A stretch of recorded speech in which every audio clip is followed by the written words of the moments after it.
What are you doing? I've been shooting videos most of the morning, but now it's like too hot to work outside, so take off. How hot is it? How hot is it?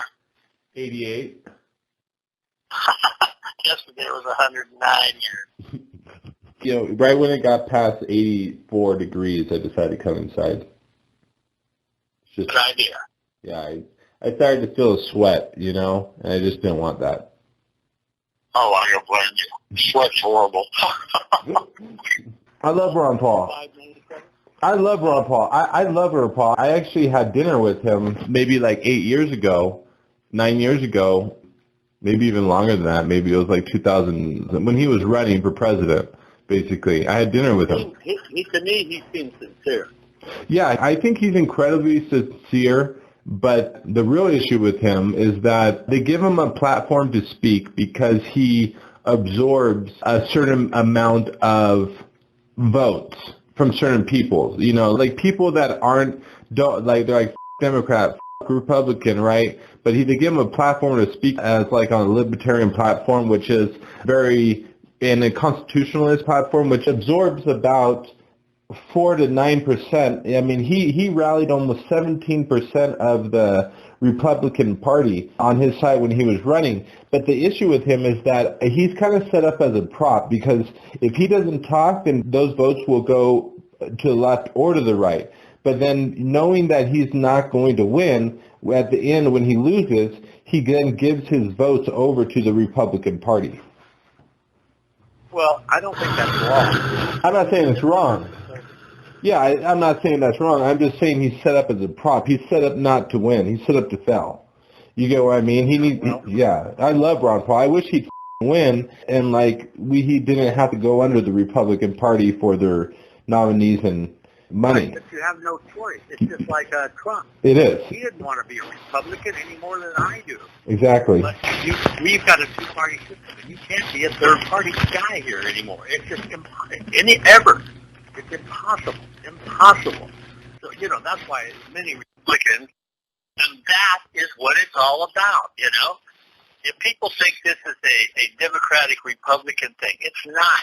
It's a globalist issue. Yeah, it's a UN, they want the UN troops here. And if Clinton had won, the UN troops would be here now. Oh, yeah, 100%. See, I called you because I was like, I don't think you understand my viewpoint on this, because we're on the same page. It's just my viewpoint's more evolved. You know what I mean? And it's because I was exposed to Ron Paul while you were barely getting out of prison. You know what I mean? Like, yeah, there you go. So there you go. Well, I'm trying to catch up. Seated in my head, and further that my point on depolicing or devaluing or whatever the police system is, because when you do that, you get rid of the enforcing on the system. And so now you have all these micro systems, because like these blocking out the police department, their own people just pick up guns and start to police. They're all a bunch of thugs. Well, my point is that they're thugs. They don't have a brain in their head, but they're being manipulated by people who do have brains in their head. And the people that have the brains in their head aren't in that group. They're in the background. Bro, that's where policing started. You know what I mean? That it had to evolve into. Do you think it's going to stop? What? It's just going to be created. Policing. It's going to be created for another form of policing, and it's not going to be any fucking better. I'm going to be releasing some videos soon talking about how I handle the system. The videos I release are going to be telling people to stop going and continue with your whole nonviolent protest, but you really got to get on the phone and call a sergeant or a supervisor a day, and you got to call and bog down. But it won't make any. The thing is, it's not going to make a difference because they're so ingrained. If you've evolved that much, you should know that this thing has not just started 5 years ago. This thing is going on for 40, 50 years. Oh, no. And they've been quietly setting it up all along. Absolutely. Further than that, hundreds and hundreds of years. You talk about a number of times when the Constitution has been tried to be eroded, and, because of Andrew Jackson and the centralized banking system and the greenback system And all this stuff has been being fought for hundreds and hundreds of years. The same business plan resurfaces in a new economy because of, the banking system control. It's a business plan. It's controlled by the Rothschilds. It has been for over 100 years. Well, and the Federal Reserve is controlled by the Rothschilds. Well, it's even simpler than that. Even before the Rothschilds existed, there's always been an issue of bartering and trading, and one person can't grow everything they need type mindset. And so how do you trade things when some guy doesn't want your fish, and all that other shit? So there's always been how do we trade? What's a centralized system does everyone agree on that accepts this money as a way of bartering or trading? And my point to this is that there's always going to be some guy that says, listen, how about I hold your money because I'm going to pay for a vault and all these other things, but then that guy gets bought out by a larger corporation that gets bought by a larger corporation that before you know it, that large corporation at the very top is the oldest existing person that's been exercising this idea. Some guy might have come up with, I'm going to start a bank, right? But it was just an idea. It's an idea that's already existed for thousands of years, and the Rothschilds are the best at the banking system. I think it's existed for millions of years. For millions of years. I believe in aliens, and I believe aliens have been manipulated genetically, and they have set up this system. These people are no smarter than you and I. Okay. But they were given knowledge that the rest of us weren't given. And then they utilized that knowledge to control all of us. It's like this coronavirus. It's being used politically now. Like Ron Paul says, it's being used politically. He says, in the past, we've had millions of people die from the plague, from other things. Even right now, we have people dying from the regular flu, but nobody stops you from going out of your house. Nobody, how many thousands of people die in a car accident each year? But no one stops you from driving a car. And all of a sudden, we're being shut in. We're being quarantined in, and we're all following suit. Now, my whole philosophy is I don't like seeing people die, but the fact is a lot of people need to die. And most of the people that are dying are unhealthy, obese, diabetic pieces of shit that don't know their ass from a hole in the ground. And really, what good are they? They're no good to anyone. They don't have a original thought in their head. They go down and buy slushies. They go down and buy junk food, eat it, buy McDonald's, blah, blah, blah, blah, blah, blah. Well, and the thing is, why all of a sudden are we being quarantined? It really goes back to the main issue, actually, in Genesis. And it might not be in Genesis, but in the first few books of the Bible. In the Bible, they say that we have been put on this place to be the shepherds of the land. And right there in the book of the Bible, they separate the importance of man in animal and man in plant. And what I mean... Do you get what I mean by when I say that? Yes, I do, because we've always been told that animals are to be used for our benefit. It doesn't matter if you abuse them or not. And that's wrong. And I'll tell you where it really started was agriculture. Absolutely. That is our nemesis. You hit it on the dot, because the talking about how the Mayans died off, and it's because they got too centralized, and then they cut down the forest so that they can make paste or something like that. That was important for making their pyramids or something along. And then before you know it, the weather changed, and then they couldn't produce the food that they needed to sustain their large, overpopulated system. And that's why I go back to also... That's where we're at right now. We have overpopulation. We are unsustainable. And this is one of the reasons I believe this man-created virus is out here, is to thin out the population. Because we're unsustainable right now. It's just a matter of time before mass starvation sets in. And it's already set in third world countries, But yet we send rice down there so the thugs can sell it. And then if it gets into the refugee camp and a woman gets healthy, what does she do? She goes out and has another fucking baby. See, what you're talking about right here is something that, again, I'm going to go back to kind of what I just brought up a second ago, just to get to the full end of that point, was when Come back. it was when you go out in nature, if one plant is growing taller than the rest of the plants quicker, what happens to the rest of the plants around it? They don't grow as tall. They begin to die off organically. Other plants that can exist underneath the large tree begins to grow in place of the other smaller trees, and then a whole ecosystem begins to flourish. And my point to this around, like what you said around the people that are dying and the mass populations and all these other things, most of these people would not have ever existed if we didn't really exploit the oil system it was two things. See, the fiat currency was kind of held in check because of the gold and silver standard.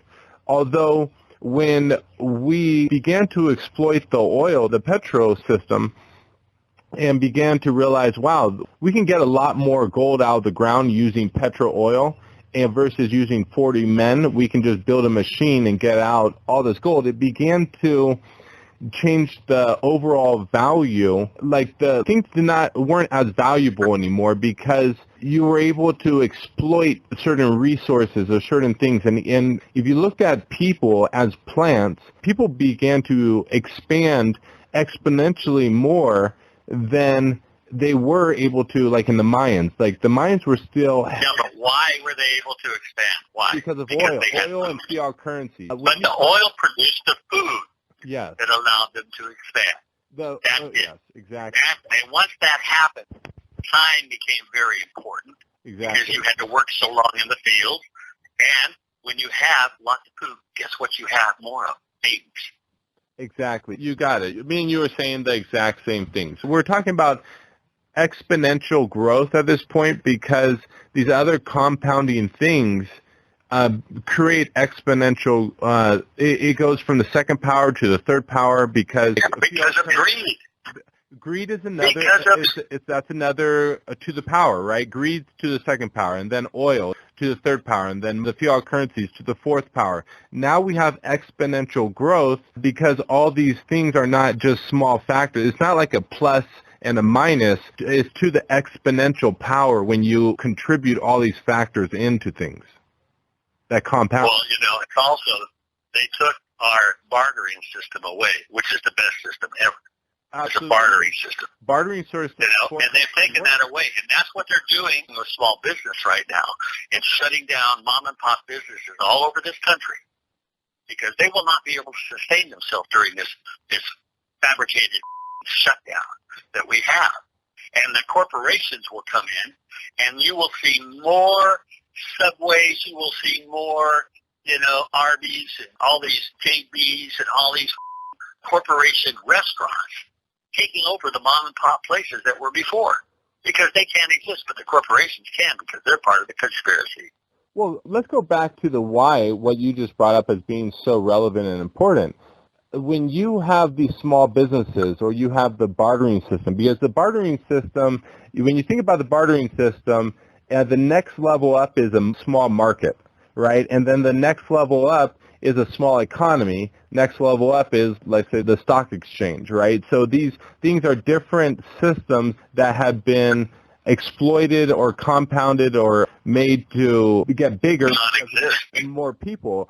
And what you're saying right here is that getting rid of the bartering system or these small businesses, you're removing people's ability to socialize more and build their fundamental skills of socializing and communicating. And when people don't know how to work through their own problems, what only happens is they can be controlled and manipulated easier because of fear, because they don't know how to work with people. Because they don't socialize. They don't socialize, and they depend on the government to help them. Exactly. And the government will send them to psychologists who will brainwash them and give them drugs to keep them down until they die. That's all it boils down to. Exactly. It's so simple, and nobody gets it. And let's go back to the very beginning, right? The aliens, like you brought up. The basic story is the aliens wanted gold, and so what they needed was a better employee. Slave labor, exactly. And so they're like, okay, we're populating galaxies. So what we really need to do is we need to seed a planet, come back in 1,000 or 1,000,000 years, and they're going to have all these resources in stockpile. And then right when they kill themselves, we'll just go in and just swoop down, grab the resources, and then we'll go back and seed another planet or let the planet just die off or whatever. And that's the basic story of the alien concept. And once again, what are we doing right now? Federal Reserve, corporations just allow one guy to absorb the type of wealth that 100 years ago you needed a government or a country to be able to absorb the wealth that a single man can absorb now because he ships more goods better from halfway across the world. It's crazy. Right. And that's probably, maybe I am just an old man. That's why I say, you and I ain't going to change it. It's already been set into motion a long time ago. And if we're right about the aliens, they're not going to let it happen. They're only going to do it for their own benefit. It's the only thing we can do. Keep your head low, ride your electric bike, raise your daughter, and be a chameleon. And set up groups of, you pick your friends, you don't pick your family. And set up friends that you can rely on for this or that, blah, blah, blah, whatever it may be. Because I really feel that we're in for a really hard time here, really hard. It's just the beginning. Oh, I completely agree with you. And the reason why, it's kind of like what China did 20 years ago when they basically forced the entire population to evolve to keep up with the Western world.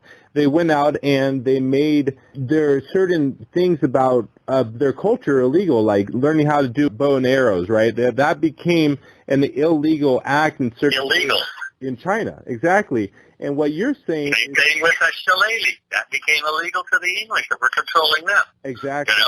And then the Chinese limited their growth by one child per family. Absolutely. And so what were the Chinese doing? If they had a girl, they killed her until they got a boy.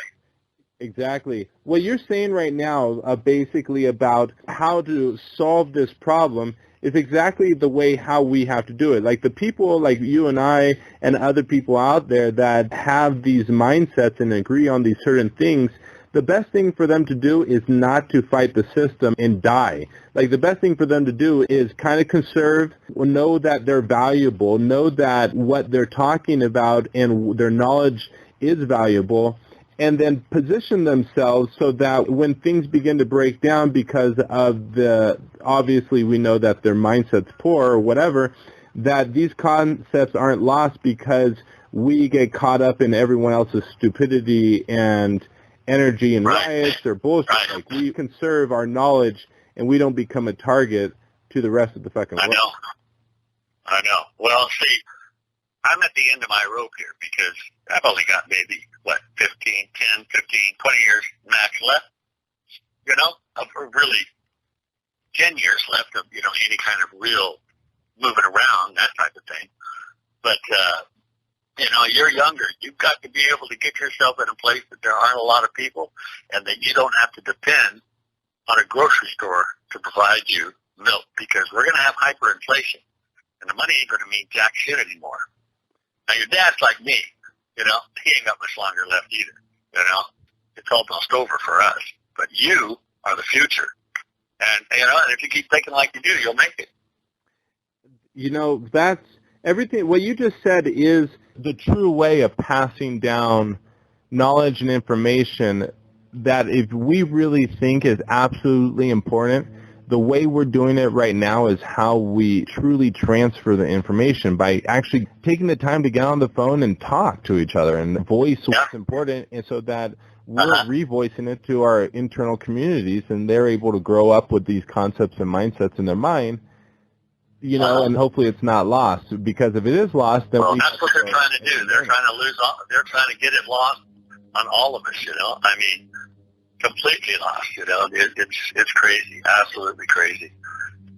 But I'm just wanting to get out of this country and go back to Europe. They won't let us in now because our spikes of coronavirus have risen again. Jesus Christ. Can you believe this shit? You know, people say to me, yeah, well, it's going to be worse in Europe. And I say, no, it's not, because they are already socialized. There's not going to be any major power shift there because they're basically, you know, Spain, for example, most all the European countries are pretty well socialized. You know, they all get 4 weeks vacation. You know, they get enough money to live on, blah, blah, blah. Everybody's kind of happy, you know what I mean? And then they also allow the bartering system to go on. You know, I know people that have the beach bars and all that. They're making money like crazy, you know, and they're only giving half of it, if even that, to the government. But they allow that to go on, and that keeps everybody happy. Now, in America, on the other hand, it's going to be a major shift. There's going to be a lot of people killed in the process. And I don't want to be around, especially in California. Colorado may be different, but California's going to be bloodbath, I can tell you that right now. Every culture out there is going to either rise to the challenge or they're going to destroy themselves because of our own internal conflicts and issues internally within us as a person, as people, you know, as a society. Uh-huh. You said something just a second ago. The money thing?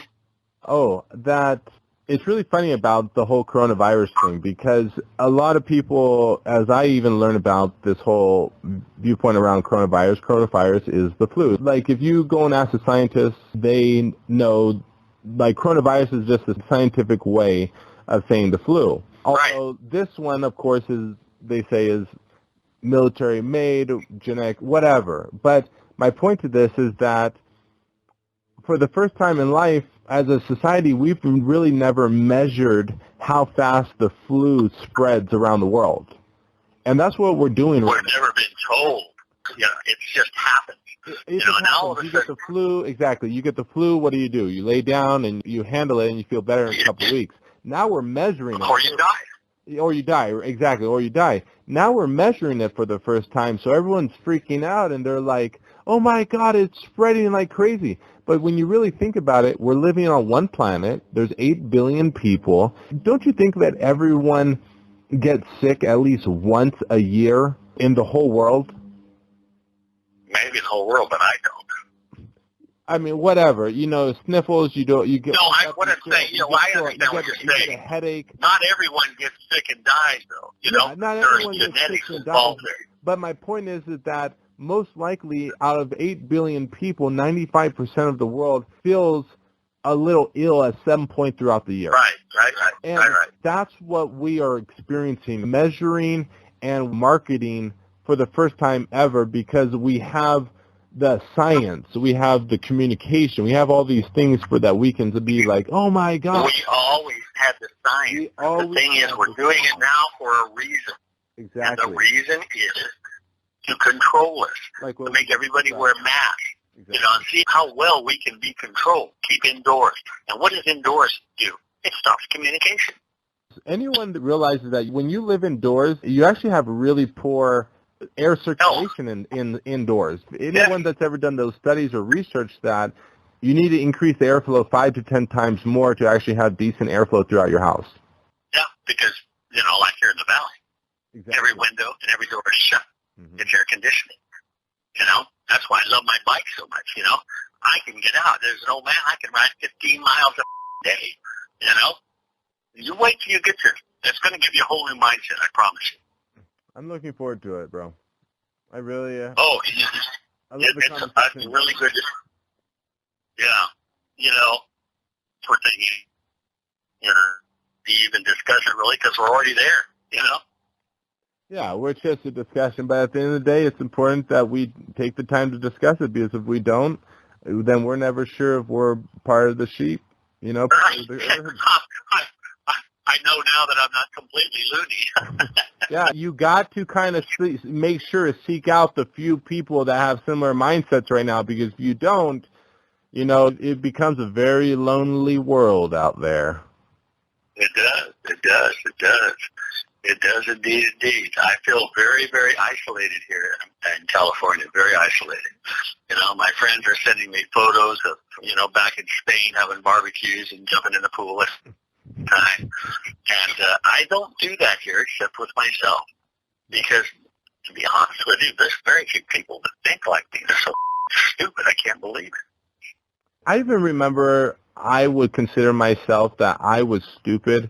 Like really, really stupid. Like my brain, I didn't start thinking till the age of like 26 or 27 until I got the mercury teeth out of my mouth, until I got out of the military. That's when I started to wake up. And I honestly think most people's brains don't have any realization of life because we're all held back from living our life until 26 because of college, like, and how the system's set up. So we're kind of just invalids until the age of 26, and then from there, it's another 10 years of screw-ups before you... Well, that's why... it took me till about 40. and that, you know, I always wanted to do it, but I had a family. You know, I had that family, and that's what held me back from just cutting out. And I'm so glad I did, because all my experiences after I cut out led to where I am right now. Even the jail time, you know, I don't regret of it. No, Barry, that's one thing about you. I am just so... You and the old man and a few other people that have done, like, serious jail time. I mean, you especially, you have an international experience because of, you know, the smuggling. Thank God it was international. For you to be able to, like, get out... For you to be able to get out of it almost 11 years in a French penitentiary... 11 years and 8 months. 11 years and 8 months of a French penitentiary, and be surrounded by, like, so many different cultures, Muslim, Indian. Oh, the Muslims hated me. Oh, my God. Everything. Indian, South American, you know, white South American, black South American, all races. Yeah. Like, people... Caribbean. The Caribbean blacks were really cool, though. And then over here in the United States, we just struggle with black and white, you know, maybe some Mexican. It's funny because for you to come out of that experience and you still be able to have a light heart, you know, I know you have a real viewpoint to life, but you still have a light-hearted experience. You're still able to be kind. I have a few guys that came out of prison, and they just don't become a total recluse. You know, they sleep with knives, and they're terrified. They're still in prison in their mind. And you came out of prison, you might have had probably some PTSD, but where you're at now... Oh, sure, I did have PTSD, but somehow I survived. Audrey tells me that all the time. That, you know, she goes, I can't believe you are who you are, considering what you went through. Yeah. And I guess I never really thought about it until you and Audrey talk about it, you know. This is just who I am. But, no, I don't regret any of that, you know. That I needed that, you know. For some reason, I don't know, I've led a pretty charmed life. You know, Barry, you are the poster boy child, or you're the poster child for the prison system. Because the prison system is set up for reform, right? They want you to stop doing what they don't want you to do so that you can kind of be more of a contributor to society, and you're supposed to come out of this rehabilitation center healthier, happier, and ready to engage back in the system. You're the poster boy child for the prison system. Well, you know, it's not that, I don't know how to explain it, but, you know, it's like all prisons are different. I might have been different if I was in Venezuela or California, you know, because California is violent. It's a violent place. No matter what you say, it's violent. You know, when I walk around, I haven't seen you that shillelagh for nothing. You know, when I walk around the streets at night, walking PD around, I see what goes on. You know, I hear what goes on. I hear gunshots. You know, I see just mayhem basically in the streets with cars. And Delano, it's the Mexican population, and they're not. Go to Venice Beach in the day and at night. It doesn't matter. Whether you're in San Diego, Venice Beach, a whole nother world comes out at night. And I know exactly what you're talking about. Yeah, and it's something I want to be around, that's for sure. You know, no matter what. Have you watched White Lines yet? No, I haven't. What is that? What is that? Is it a TV show? It's an English-Spanish crime series. And it's about what happened. It's about a group of people in the 90s when I was there and what they went through, you know. English guy who excellent DJs. See, DJs over in Europe are a big deal. You know, they come out with their own records, you know, and they're bought. And anyway, watch it. It's a great crime series. I'll give you an idea about what Spain's like, at least Ibiza, in the 90s when I was around there. And you'll enjoy it. You'll absolutely enjoy it. It's a good little escape. I enjoyed watching it. I think I watched it in 4 days and finished 10 episodes. And, you know, you'll see some pretty interesting things. It's a good one. I'll do that. White Line. White Lines. Bro, I appreciate you, man. I know the kids wanted to go do something today. I'm going to jump off the phone. Go have fun, and we'll talk to you later, okay? Be safe. What do you normally say? Hasta luego. No. Oh, you mean hola, hola, Coca-Cola? Hola, hola, Coca-Cola. Nada, nada, limonada. Have a good day, bro. We are a commitment-based purchase website, meaning that when you purchase something from our website, you are making a commitment to give away these brochures, give away and put on bumper stickers, put up the yard sign, or hang the flag. Our vision is to bring public awareness to organized pedophile rings. Our mission is to turn prey into predators, and our values is righteousness, bringing the light into the darkness, integrity, stay consistent, and endurance, never quitting. We also recommend to subscribe to other channels like Ryan Dawson, Sean Atwood, and Whitney Webb for more information around organized pedophile blackmail rings. Thanks so much. Please subscribe and have a great day, everyone.